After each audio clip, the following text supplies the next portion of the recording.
Hello, it is Foundation Friday, October 28th, 2022. Steve Sipress here with another in our multi-part series on the fantastic foundational book, The Magic of Thinking Big by Dr. David J. Schwartz. Today we continue in Chapter 9, Think Right Toward People. Dr. Schwartz points out that some people have a limitation of expecting perfection in other people. I know I've suffered from this. I don't know if you do as well or you have in the past, but he tells a story about someone who was annoyed by many little things that other people said or did, like mistakes in grammar or people who were too messy with cigarettes. This is written back in the 1960s when a lot more people smoked, we'll just put it that way, or people who had bad taste in clothes, and so on and so on and so on. Any little thing that people do. So you see this on social media a lot, the grammar police. Like someone puts a post full of all kinds of great information and somebody will come on with a comment, oh, you misspelled one word, or you missed the point. Like you might want to read chapter 9 in Dr. David J. Schwartz's fantastic foundational book, The Magic of Thinking Big, Think Right Toward People. But even if you don't have your own copy, I'm going to help you with that right here. So, here are 3 suggestions to overcome this weakness of expecting perfection in other people. Number 1, recognize the fact that no person is perfect. Some people are more nearly perfect than others, but no man or woman is absolutely perfect. The most human quality about human beings is that we all make mistakes, all kinds of them. Number 2, recognize the fact that the other person has a right to be different. Never play God about anything. Never dislike people because their habits are different from your own or because they prefer different clothes, religion, parties, automobiles, politics, whatever. You don't have to approve of what another person does, but you must not dislike him or her for doing it. And number 3, don't be a reformer. Put a little more live and let live into your philosophy. Most people intensely dislike being told you're wrong. You have a right to your own opinion, but sometimes it's better to keep it to yourself.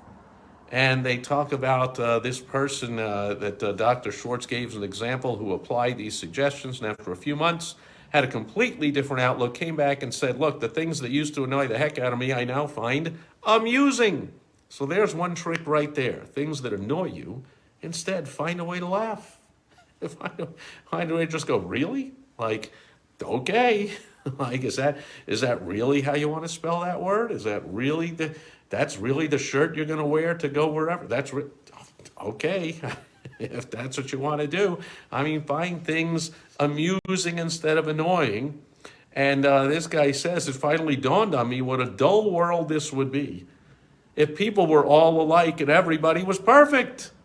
See? So it wouldn't even be fun at all if everybody did everything right and there were no little annoying things and no humanifying things, if that's even a word, right? So Dr. Schwartz finishes off by admonishing us, suggesting to us to note this simple but key fact. No person is all good and no person is all bad. The perfect person just doesn't exist. If we let our thinking go uncontrolled, we can find much to dislike in almost anyone. You can certainly find a lot to dislike in me.